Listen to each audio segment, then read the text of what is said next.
Welcome to our classroom. In this space, we talk about education, which is inclusive of, but not limited to, what happens in schools. I am your host, Roberto Germán. Glad that you are here with me this evening. We got a good one. Before I introduce our guests and we get it on, just want to remind y'all, Textured Teaching, a framework for culturally sustaining pedagogy, is out now through Heinemann Publishing, written by Lorena Germán of Multicultural Classroom and Disrupt Text. Wonderful book. If you don't have your copy, go get that now at Heinemann Publishing. You could also cop that through our website, multiculturalclassroom.com. Additionally, you can up your resources by buying the Anti-Racist Teacher Reading Instruction Workbook written by Lorena Germán.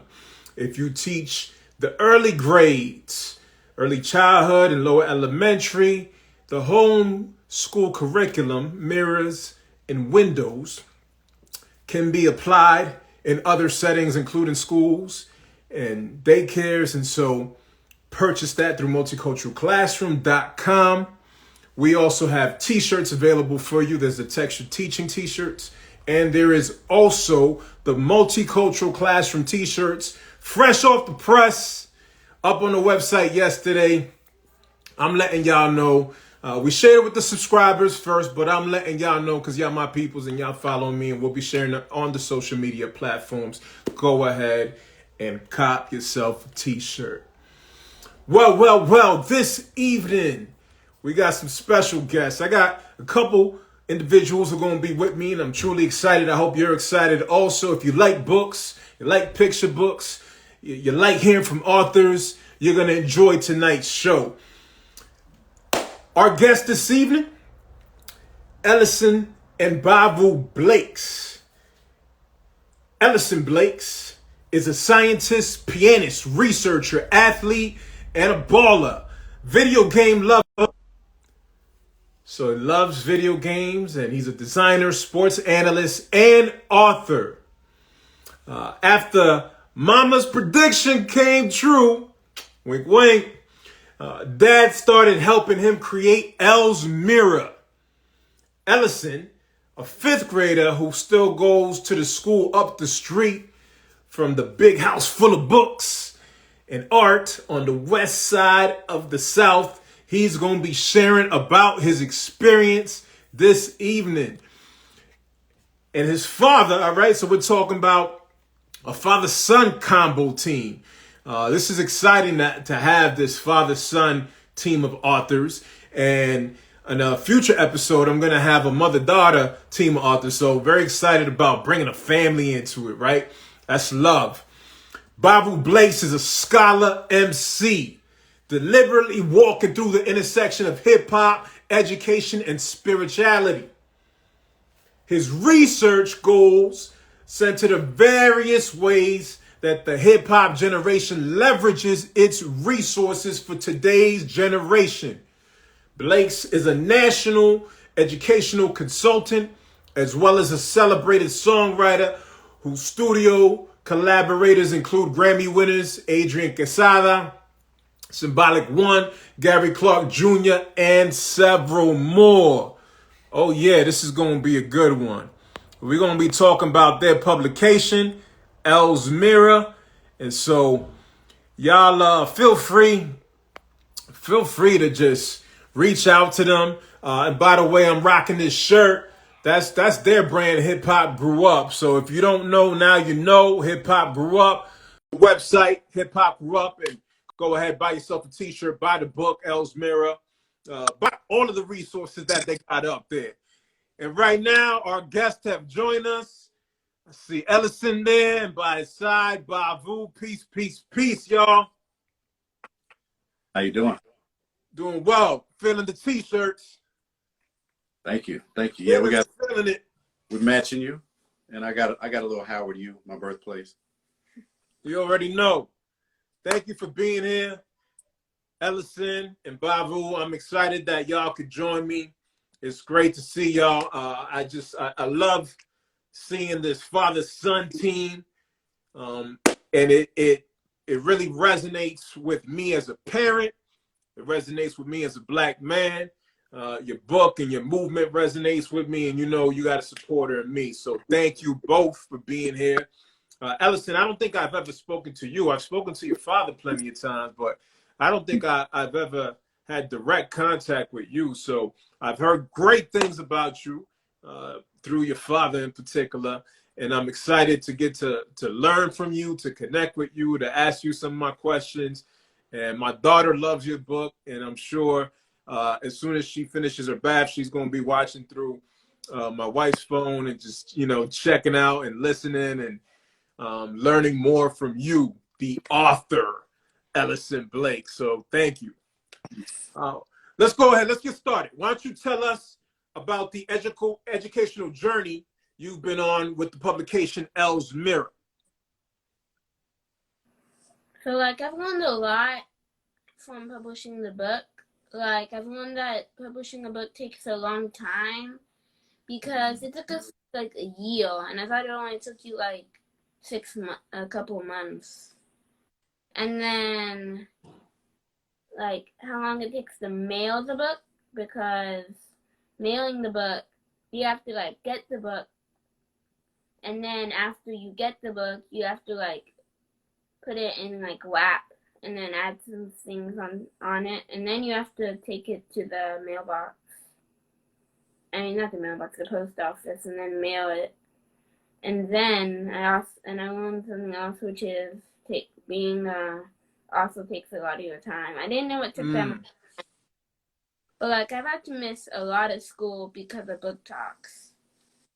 So, I mean, if you're gonna miss school, that's a good reason to miss school, because your education's still happening. That's right.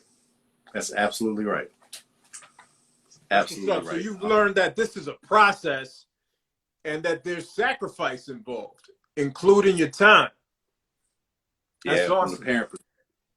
From a parent perspective, I remember dropping him off because we've had a lot of book talks. I mean, for a year, the book's been out a year, but I think in the past month, we've interacted with over 1,000 students just in the city where we live. Wow. When it started off, we were in different parts of the country when we first started with the book. But here lately, it's really mainly been concentrated with within our city, within the Austin area. And we actually got to do some in-person stuff where we were in the library, and there was a limited amount of students. Let's see, at Austin Achieve, we were on the football field, hundreds of kids there.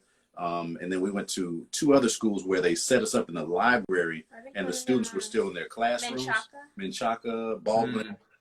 But point being, I dropped him off at school afterwards, and they're talking to me about, well, you know, it's after 10 o'clock, so unexcused absences, rah, rah, rah. I was like, he was at work. And then they're like, oh, well, maybe bring us a note. So it gives us a different perspective, you know, on schooling where, you know, oral communication is a big challenge. Thinking on your feet's a big challenge. Getting over your shyness and your social, you know, awkwardness, you know, that we both struggle with.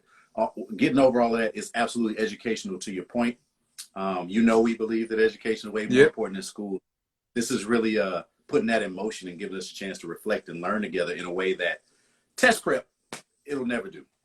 I mean, I was just thinking, as you were talking, I'm like, all right, well, let me think, you know, standardized tests or developing writing skills, developing entrepreneurial skills, understanding the struggle that it is to go through your own publication, run your own business, to meet the demands of the customer. I mean, all the things that you're learning, Ellison, like these are truly life skills and entrepreneurial skills that are going to help set you apart and set you on a path of empowerment where you can not only continue to learn how to do for yourself, but perhaps more importantly, teach others to be able to duplicate that. Teach others that, like, hey, you know, it's possible for you to create, for you to own, and for you to benefit from that.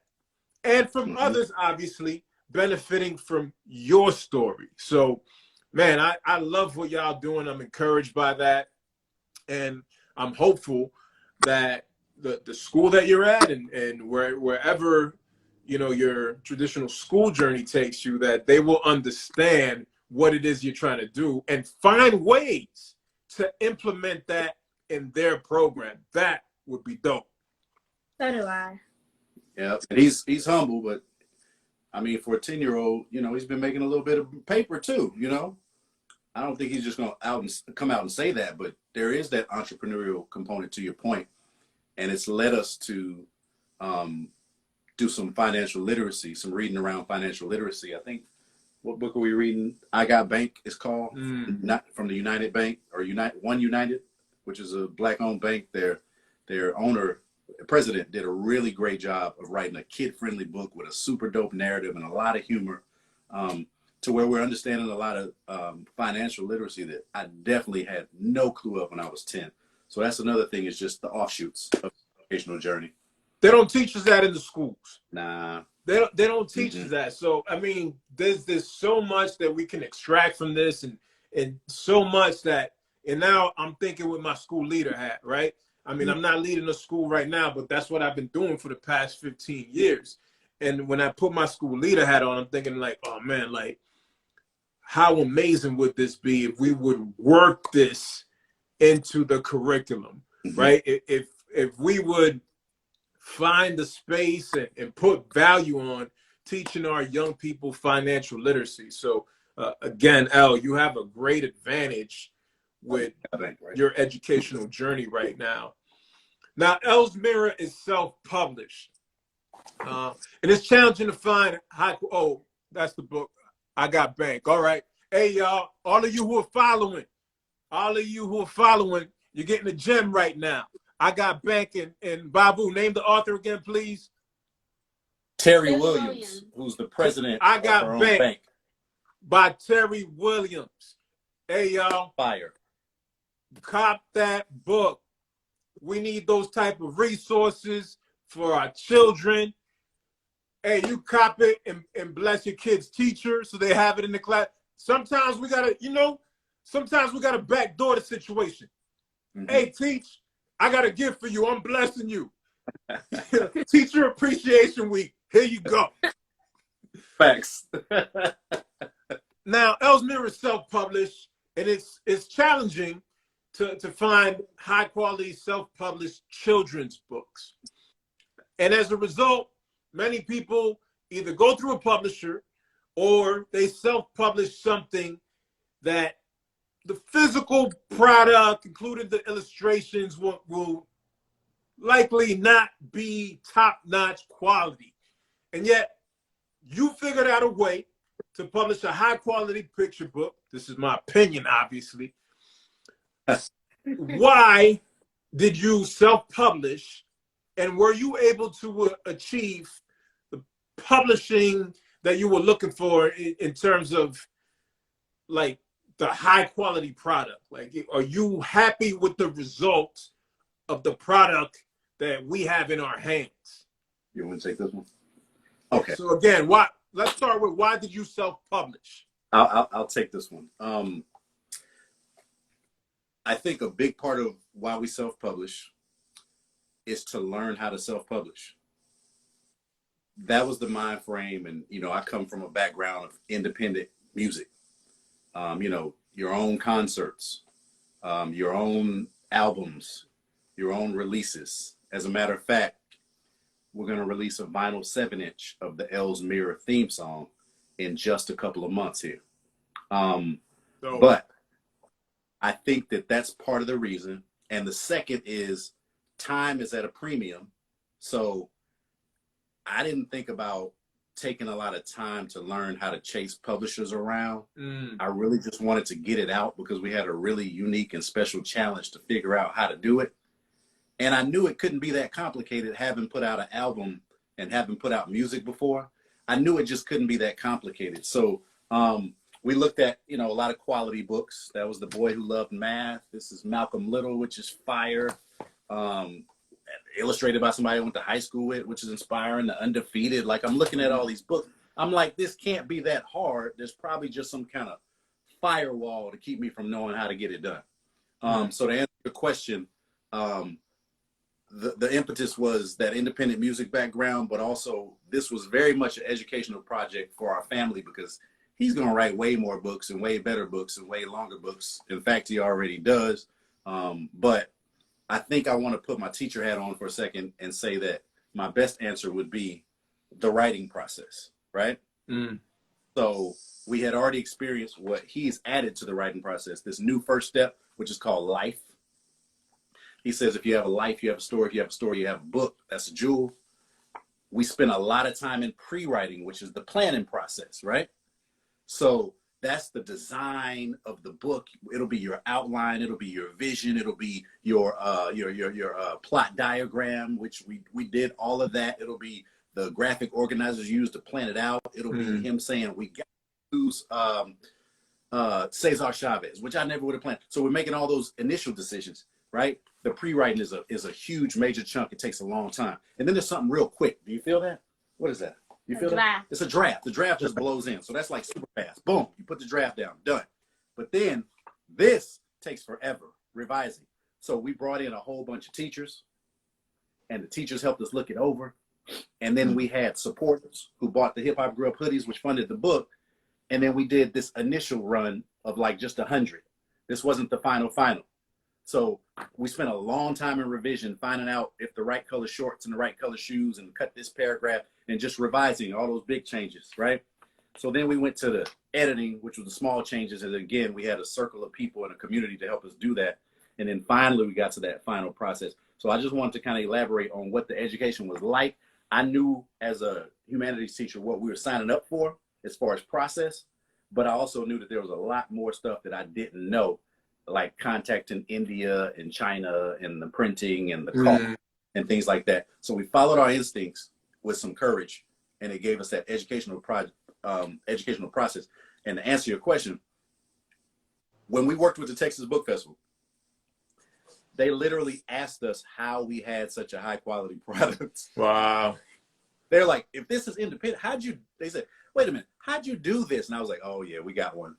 He wants to know how we did it. And like, this ain't supposed to happen. We got one. So, and so I remember from the music game too, those bells and whistles, the art director who consulted me and said, put a mirror in the back. I just did. It costs extra money, but who has a mirror in the book, right? So if the kids and the adults are going to see themselves in the book, they might as well see themselves in the book.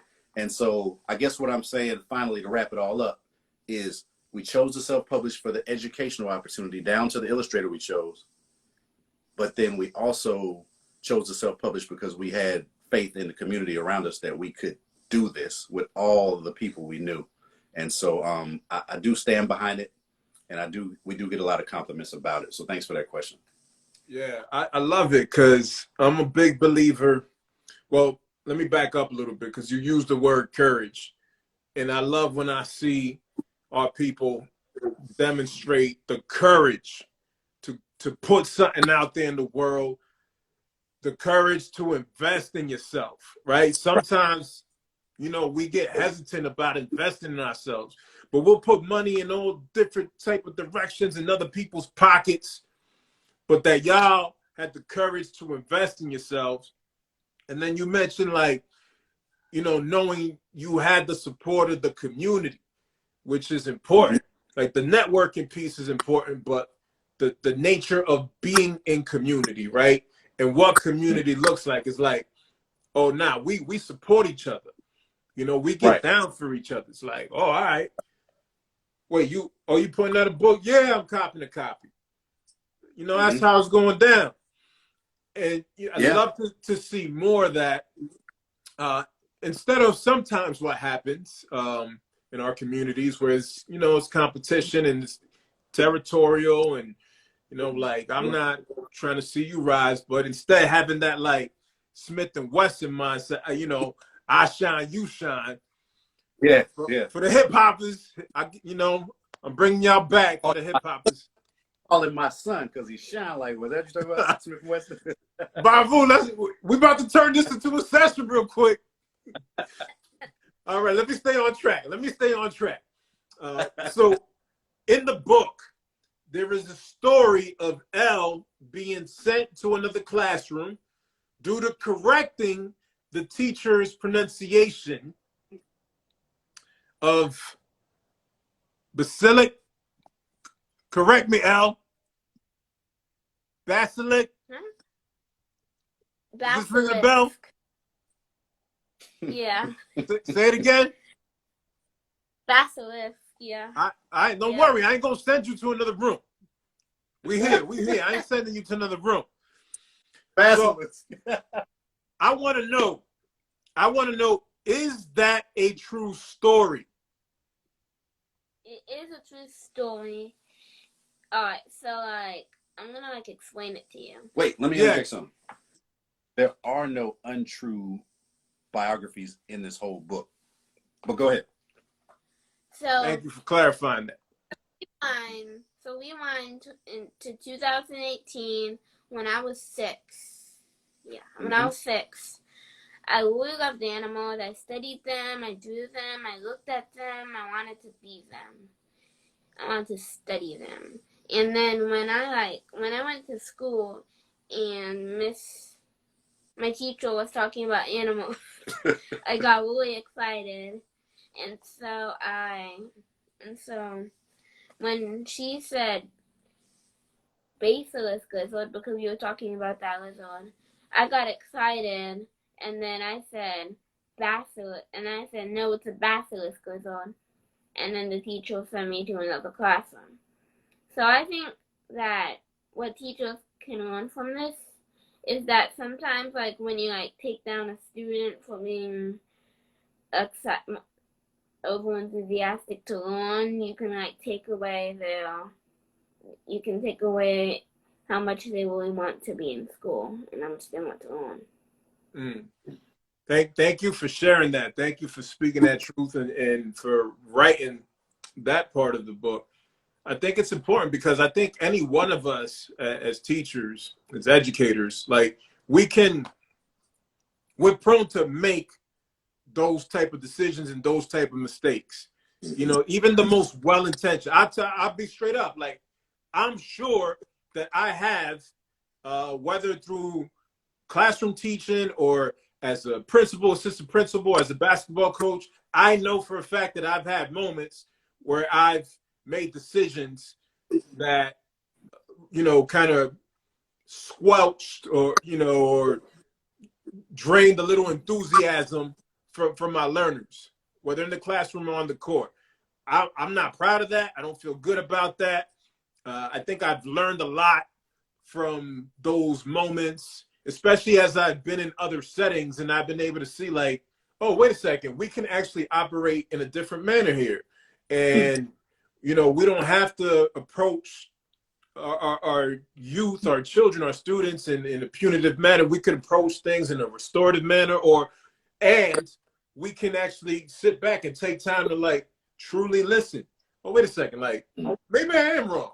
Maybe I did say that wrong. And wait, I can learn something from you, student.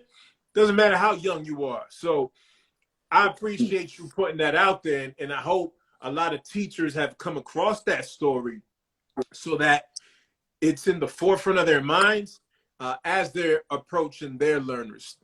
Thank you for sharing that truth and for challenging us all. Yes. And in the book of J. Cole, it says, pride is the devil. Featuring Lil Baby. Oh, man. Bavu, we're gonna ping pong these hip hop references all night, bro. Now, Black fathers don't get a lot of props in our society. And yet you've been able to co-author Elle's Mirror. Elle, you've been able to co-author this with your father. I know he's a great influence in your life. And I want to give him a minute. I want to give him his flowers because I think it's important that we do that when people are doing wonderful, great things, that we're really pushing that narrative. Not the narrative that the media be pushing about a lot of us that got people crossing the streets whenever we walking next to them on the side. No, that we're pushing this powerful narrative, this love narrative, this family narrative, this Black narrative. And so Ellison, I want to ask you, what does your father mean to you, and what do you appreciate about him, and why?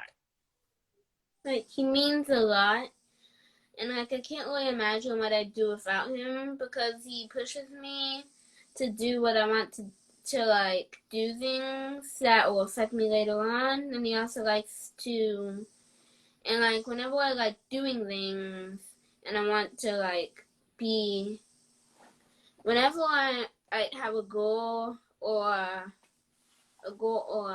dream, he like signs me up for camps and gets me things that can help me get to my dreams and goals.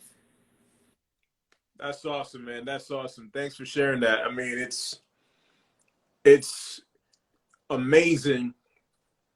I mean, but Bavu, your father's doing his job, you know, like, so I want to say that he's doing what he's supposed to do. Can I interject? Yes. That felt great. Yeah. And I want people to hear this. You know what I'm saying? Part of what I want to do with my platform is drive the narrative that's not being told. Yep. All this love that exists. Yep. You know, you doing the LOG thing and being a father to your child. Yeah. Ellison, I probably went way too back for you on that one, but your father knows what I'm talking about. You know, doing the LOG, be a father to your child, right? Okay, boss. Investing in your children, being present, supporting them, challenging them, pushing you through your goals, man. That's awesome, El. That's awesome. And your father, I say he's doing what he's supposed to do, because from my perspective, he's not a unicorn in this. There are other Black fathers out there doing it, even though the media will tell us otherwise. But you know what? We're our own media. We're creating our own platforms. Just like y'all are publishing your own books. You know, we're doing our own things with podcasting and using all the different platforms and whatnot, so we could tell our story. I didn't have this down, Bavu, but now that I'm mentioning our story, I would love for you to take a minute to just, you know, talk about the lion history. Just, you know, because y'all write that in the book. You reference that in your platforms and whatnot. And so I think it would be good for the people to just briefly hear you talk about, you know, why you be using that, why you be making that reference. Yeah, well, wow, thank you, because I was just thinking that in what you were saying. And fun fact, I own all 3 of y'all's books. All 3. Salute. And the curriculum. And the curriculum. So that's love, fam. Yeah, we're not just talking, right? We live it. So lion history, right? Believe it or not, we have a song for that together. Oh, I believe it. Yeah. It's just about timing. But so there is a company that's amazing called Kamali Academy, run by this brother named Samori Kamara, based in New Orleans. Okay. He got his PhD at UT. I met him through my wife, but I say all that to say I bought a book from him to use with students, which was just all these African proverbs.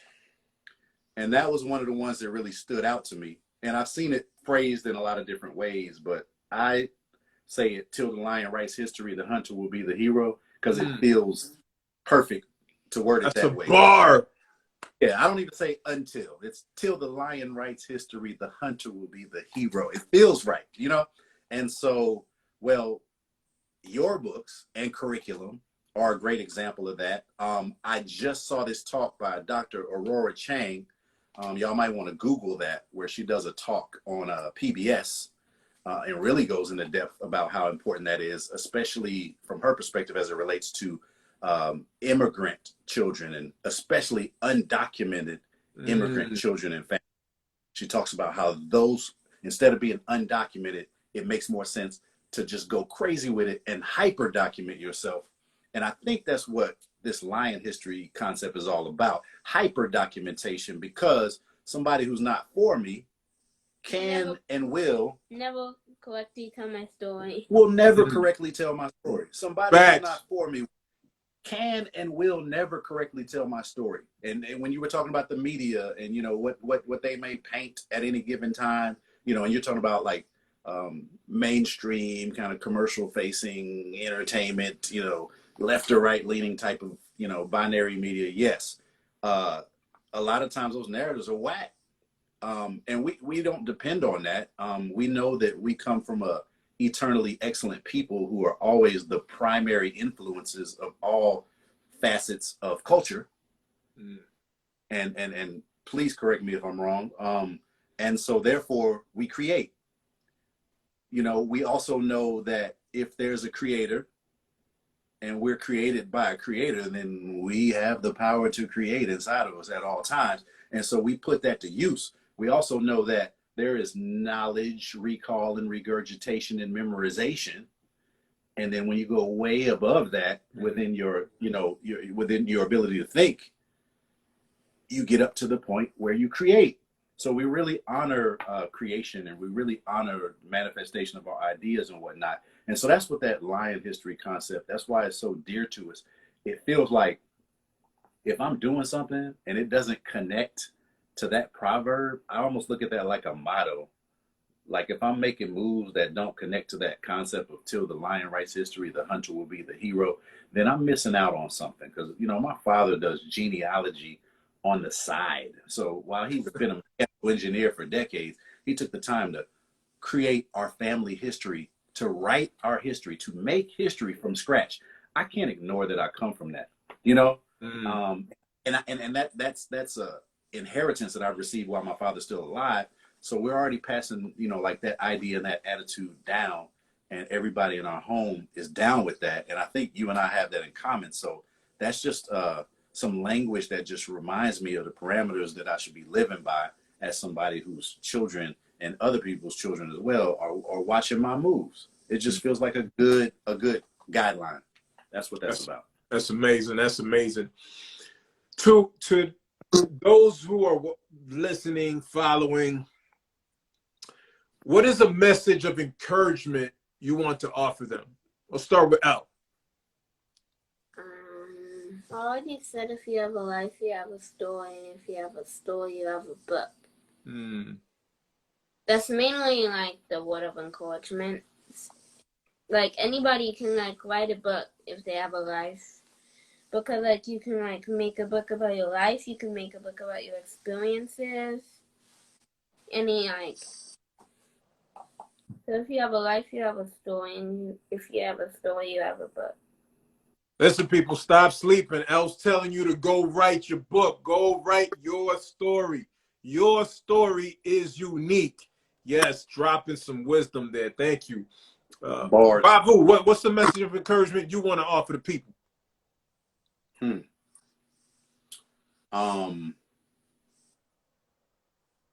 That's a good question. I would say that in community, we have everything we need for the present moment.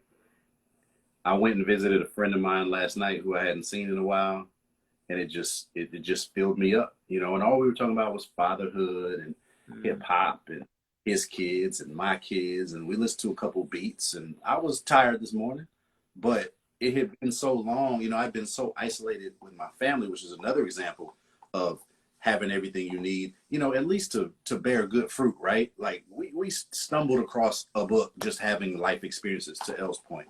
But what I'm finding over and over again is that the people that I'm connected to, the ideas that seem to download into my mind, you can't necessarily accomplish every dream, every idea, but I do feel like some of them take precedence, some of them repeat themselves and resonate more, some of them become louder in the mix, if you will. And when you look at who is around you, right, not necessarily blood, not necessarily family, but hopefully so, that within that, you know, that community, that structure, that unit, that family, the people that you're connected to, there's a lot of power there.